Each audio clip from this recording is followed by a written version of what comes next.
Hello, good morning everyone. Here we are on some thinking skills questions of same chapter which we are doing, that is genetics and variation, or also known as heredity and variation. So here are some important questions and some differentiation between similar terms. You have to know about it very well. So here we are going to start. Higher order thinking skills. First questions. The first one is,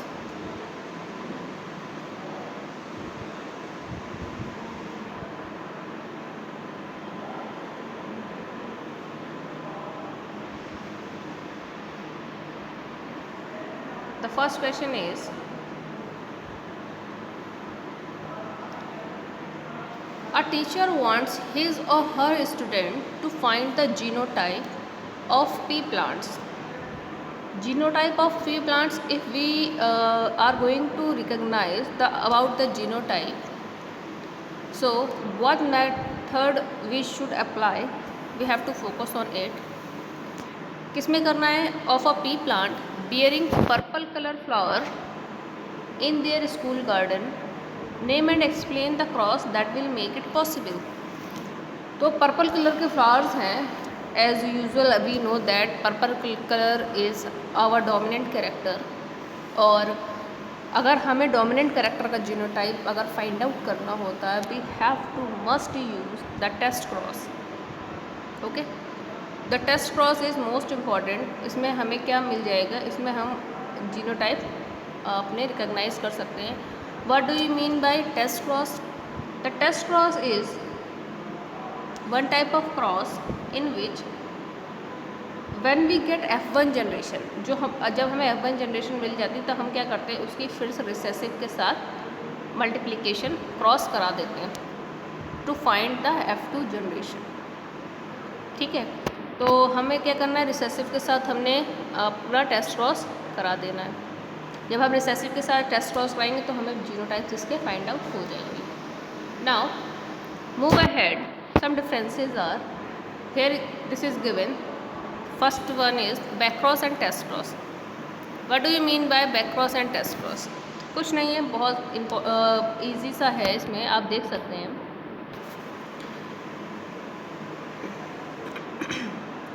when F1 individual is crossed with one of the two parents from which it was derived, it is known as back cross.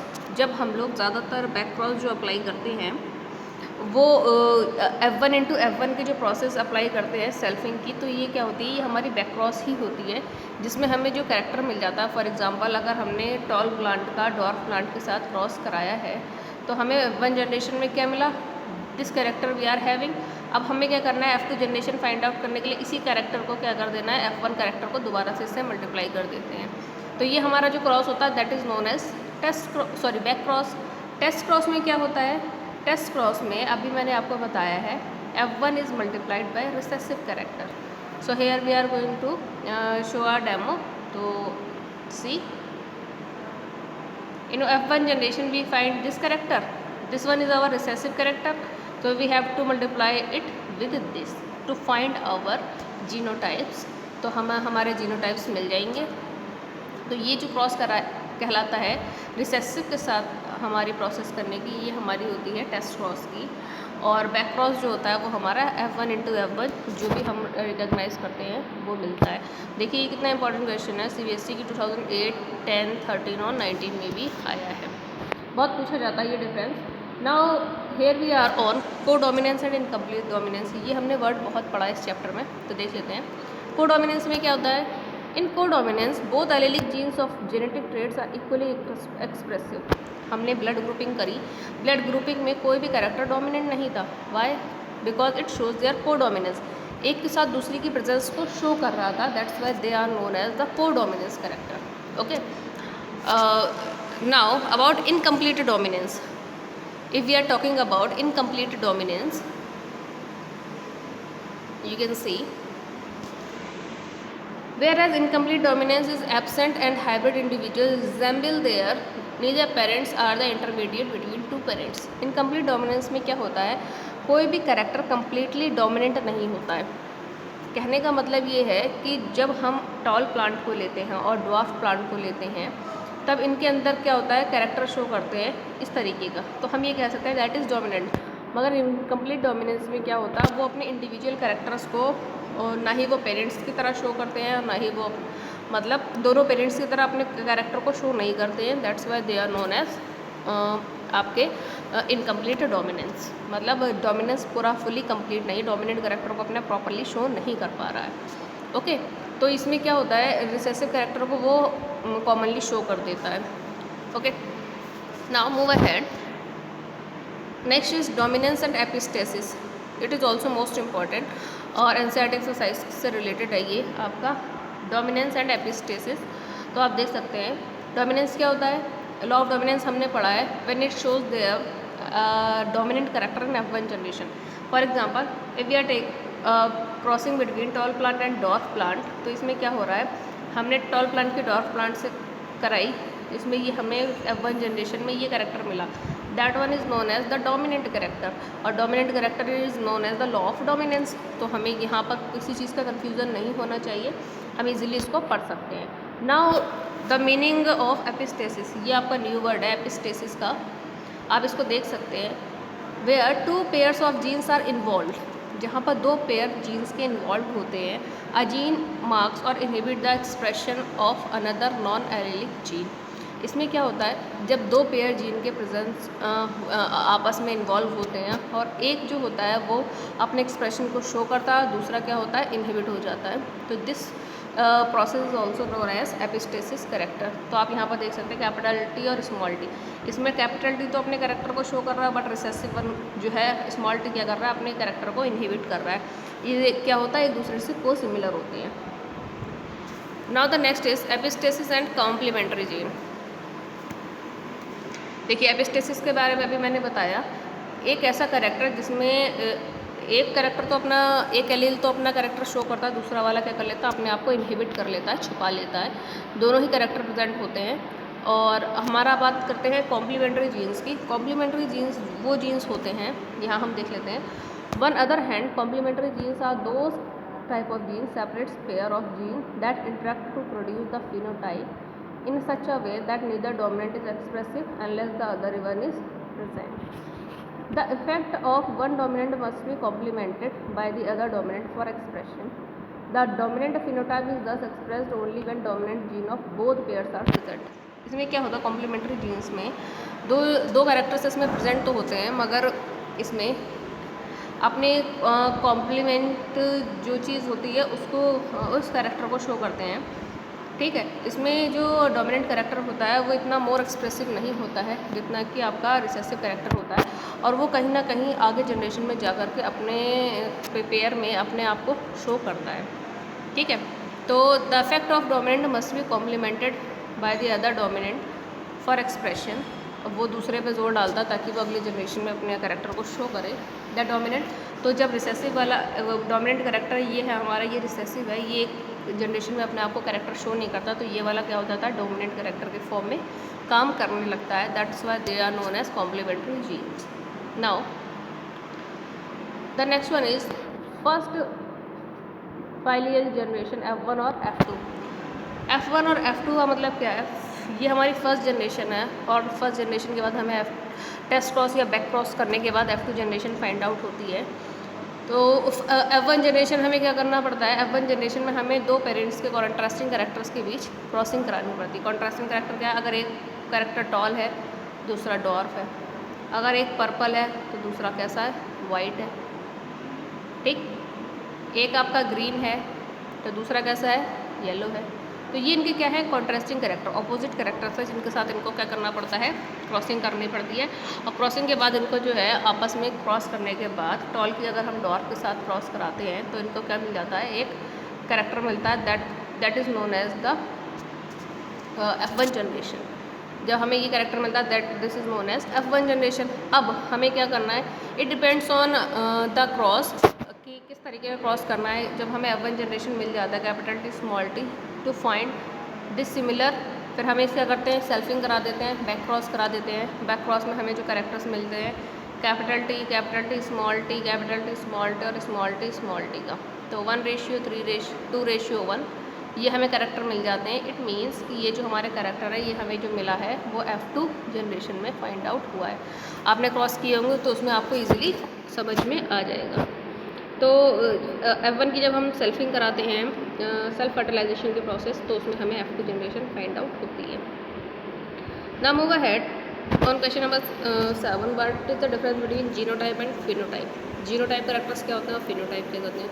देखिए, genotype character होते हैं, it depends on the gene, totally depends on gene. जैसे कि हमने अभी बताया capital T small T, capital T small T और small T, ठीक। तो जो हमारे हेट्रोजाइगस कैरेक्टर्स को शो करते हैं वो हमारे जीनोटाइप्स होते हैं।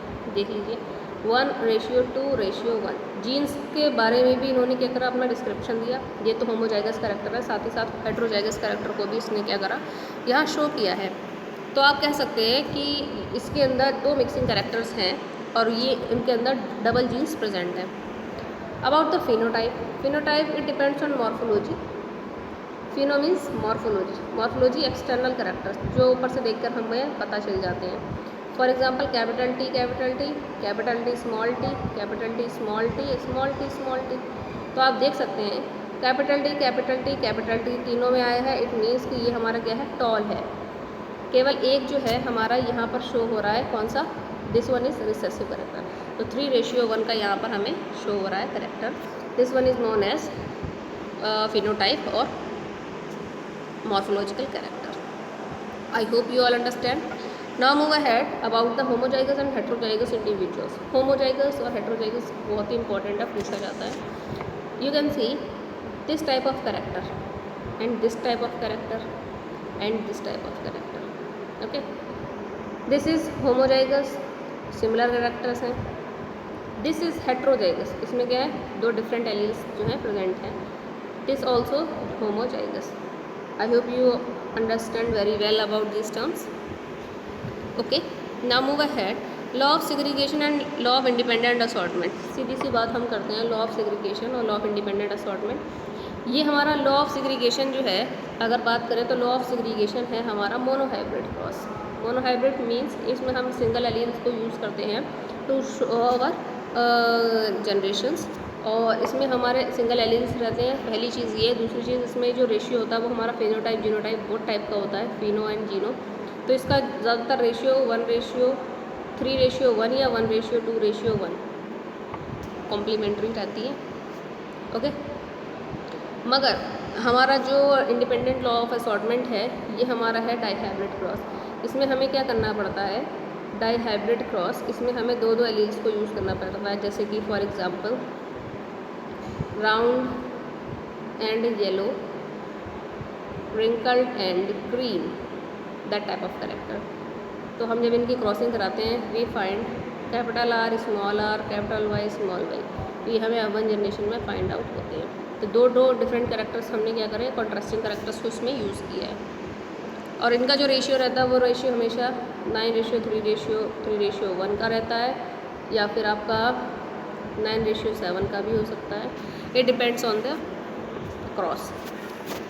Okay, now about monohybrid and dihybrid cross. Monohybrid, in this we use only single alleles to represent their generation, और डाईहाइब्रिड में क्या होते हैं, हम लोग डबल कंट्रास्टिंग कैरेक्टर्स को यूज़ करते हैं।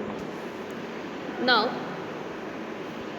Monohybrid and reciprocal cross. Monohybrid तो आप पढ़ ही चुके हैं बहुत बार। रेसिप्रोकल क्रॉस के बारे में देखते हैं। रेसिप्रोकल क्रॉस क्या होता है, ये भी बहुत अच्छा सा क्रॉस है। In this same parents are used in 2 different experiments. Same parents को 2 डिफरेंट एक्सपेरिमेंट में यूज़ करा जाता है, कैरेक्टर्स चेंज कर दिए जाते हैं। पहला वाला जो जिसमें यूज़ करा जा रहा था उसमें दूसरे को एक डोमिनेंट होता है, एक रिसेसिव को। तो एक एक्सपेरिमेंट में डोमिनेंट कैरेक्टर को रिसेसिव को डोमिनेंट कर देते हैं। जैसे कि हमने एग्जाम्पल में बताया गया है A और B, ये हमारा डोमिनेंट कैरेक्टर है, ये हमारा रिसेसिव कैरेक्टर है। ठीक, पहले एक्सपेरिमेंट में इसे हमें डोमिनेंट कर दिया, इसे रिसेसिव। दूसरे में क्या करते हैं, इसे डोमिनेंट कर देते हैं और इसको रिसेसिव कर देते हैं। चेंजिंग नहीं रहती है, बस रेसिप्रोकल रहता है क्रॉस। तो इससे क्या होता है, दोनों तरीके से हम इसके कैरेक्टर्स को फाइंड आउट कर सकते हैं। नाउ टेस्ट क्रॉस के बारे में भी पढ़ लिया हमने, रेसिप्रोकल क्रॉस के बारे में। टेस्ट क्रॉस को उसको एक बार और रिवीजन कर लेते हैं। When F1 generation multiplied by with recessive character, okay. और रेसिप्रोकल में क्या होता है, स्टेजेस आर चेंजेस हेयर। दोनों कंडीशन को अप्लाई करते हैं। पहले जिसमें डोमिनेंट ए लिया जा रहा था, रिसेसिव बी लिया जा रहा था पहली कंडीशन में, दूसरी कंडीशन में हमने डोमिनेंट बी ले लिया, रिसेसिव ए ले लिया, okay. Now the character is dominance and को डोमिनेंस, बहुत ही इंपॉर्टेंट है। 2013 और 16 दोनों में आया है, और आगे भी क्वेश्चन 2019 में भी इसको पूछा गया है, ठीक। तो डोमिनेंस कैरेक्टर क्या होते हैं, ये हमने अभी देखा। डोमिनेंट कैरेक्टर, जब हम डोमिनेंट को रिसेसिव के साथ क्रॉस कराते हैं, तो डोमिनेंट कैरेक्टर अपने F1 जनरेशन में डोमिनेंसी को शो करता है। That's why this is known as dominant character. यहाँ पर हमने टॉल की डॉर्फ के साथ कराई। टॉल ने अपने कैरेक्टर को शो किया और डॉर्फ ने क्या कर दिया, अपने आप को इनहिबिट कर दिया। तो ये हमारी F1 जनरेशन है।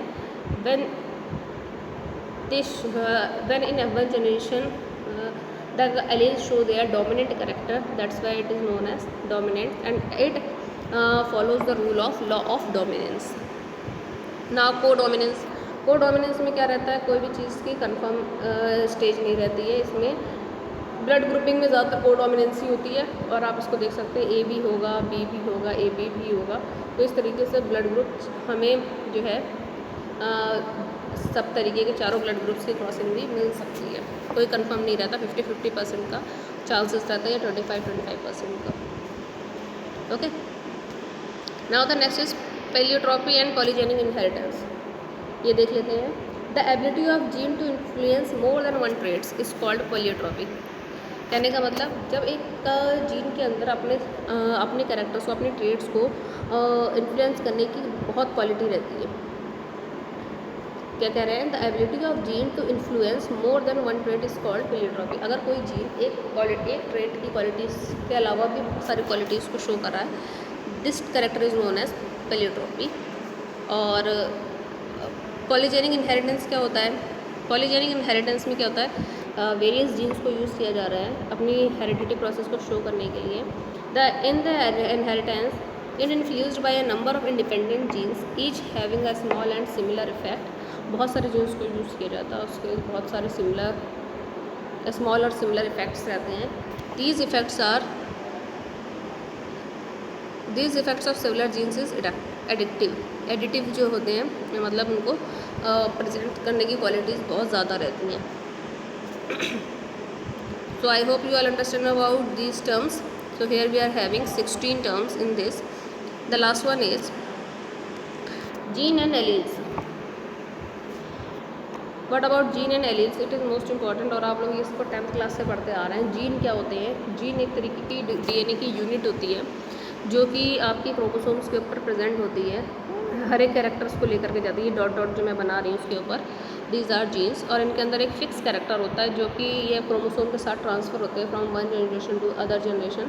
कहने का मतलब है from parents to their offspring और प्रोजेनी, ठीक है। तो ये हेरिडिटी कैरेक्टर्स को शो करते हैं। एलील्स क्या होते हैं, एलील्स जो हमारे कॉन्ट्रास्टिंग कैरेक्टर्स, एक तरीके के कैरेक्टर्स होते हैं जो उनकी क्वालिटीज़ को शो करते हैं। एलील्स हम कह सकते हैं एक तरीके के characters, alternative form of gene that is located at a specific position on a specific chromosome. तो ये एलील के कैरेक्टर होते हैं स्पेसिफिक क्रोमोसोम का। अगर ये 7th पोजीशन पे सेकंड पोजीशन पर है, तो दूसरे वाले क्रोमोसोम पर भी ये 2nd पोजीशन पर ही रहेगा। That's why it is known as allele. और it also known as gene which code for a pair of contrasting traits are known as alleles.